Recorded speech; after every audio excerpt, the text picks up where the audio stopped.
История о том, как один человек из Сеула оказался очарован Лондоном, начинается не с громких событий, а с внутреннего ощущения. Для Лондон стал не просто очередной точкой на карте мировых гастролей, а пространством, где соединились прошлое и настоящее, тишина и шум, искусство и повседневная жизнь. В этом городе он нашел то, что редко удается обнаружить в стремительном графике мировой звезды, чувство спокойного вдохновения, возможность быть собой и одновременно растворяться в истории, которая живет в каждом камне, в каждом переулке, в каждом взгляде прохожих. Сеул и Лондон во многом противоположны, и именно это притяжение противоположностей сыграло важную роль.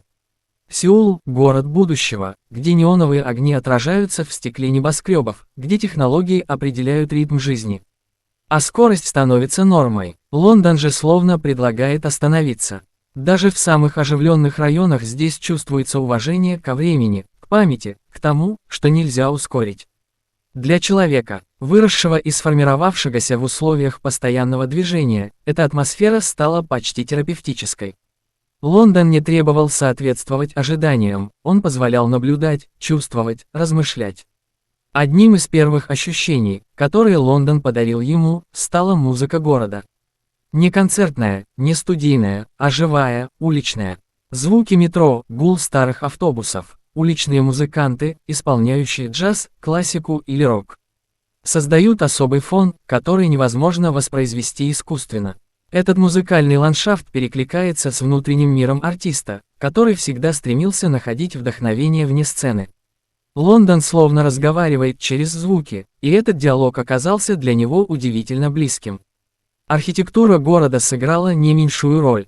В Лондоне прошлое не скрыто и не вытеснено, оно существует рядом с настоящим. Готические соборы соседствуют с современными зданиями, старинные дома с модными галереями. Это сочетание напомнило ему о ценности баланса, о том, что новое не обязано уничтожать старое. Для творческого человека это особенно важно, умение сохранять корни, одновременно двигаясь вперед. Прогулки по Лондону превращались в своеобразные уроки визуальной гармонии, где каждая деталь имела значение. Особое место в его восприятии города заняли парки. В мегаполисе такого масштаба зеленые пространства становятся настоящими островками тишины. Здесь можно увидеть людей, читающих книги на траве, художников с мольбертами, музыкантов, играющих для себя, а не для публики. Эти сцены кажутся простыми, но именно в них скрыта подлинная красота городской жизни. Для него такие моменты стали источником умиротворения, возможностью почувствовать связь с обычными человеческими радостями, которые часто ускользают в мире шоу-бизнеса. Лондонская погода, часто описываемая как мрачная, на самом деле открылась с другой стороны. Мягкий дождь, туман, облачное небо создают особое настроение, которое сложно найти в других городах. Эта атмосфера располагает к размышлениям, к внутреннему диалогу. В такие моменты город будто замедляется, предлагая каждому побыть наедине с собой. Для артиста, чья жизнь наполнена светом софитов и вниманием миллионов, такие минуты тишины стали особенно ценными. Нельзя не упомянуть культурное богатство Лондона.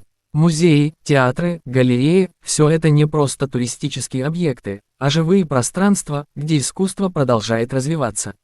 Возможность прикоснуться к работам великих мастеров, увидеть спектакли мирового уровня, почувствовать дыхание истории искусства оказало глубокое влияние. Эти впечатления не обязательно сразу превращаются в песни или проекты, но они накапливаются, формируя более глубокое понимание творчества и его роли в жизни человека. Люди Лондона также сыграли важную роль в этом чувстве привязанности. Город удивительным образом сочетает в себе многонациональность и индивидуальность. Здесь каждый может быть собой, не боясь осуждения. Это ощущение свободы, принятия и уважения к личному пространству оказалось очень близким. В Лондоне не нужно объяснять, кто ты и откуда, достаточно просто быть. Для человека, постоянно находящегося под пристальным вниманием, такое отношение стало настоящим глотком свежего воздуха.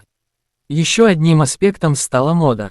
Лондон давно считается одной из мировых столиц стиля, но его мода отличается особой эклектичностью. Здесь нет строгих правил, здесь приветствуется эксперимент. Уличный стиль Лондона вдохновляет своей смелостью, сочетанием несочетаемого, свободой самовыражения. Это перекликается с его собственным отношением к образу и внешнему виду, где одежда становится продолжением внутреннего состояния. Способом рассказать историю без словаря. Кулинарные впечатления тоже внесли свою лепту. Лондон – город вкусов со всего мира. Здесь можно найти кухни разных культур, попробовать блюда, которые объединяют традиции и современность. Эти гастрономические открытия стали еще одним способом познания города, его многообразия и открытости. Еда здесь – это не просто способ утолить голод, а форма культурного обмена. Диалога между народами. Прогулки по ночному Лондону открывали город с новой стороны. Когда туристические толпы редеют, улицы наполняются особым спокойствием. Огни отражаются в Темзе, создавая почти кинематографические сцены. В такие моменты город кажется личным, словно созданным для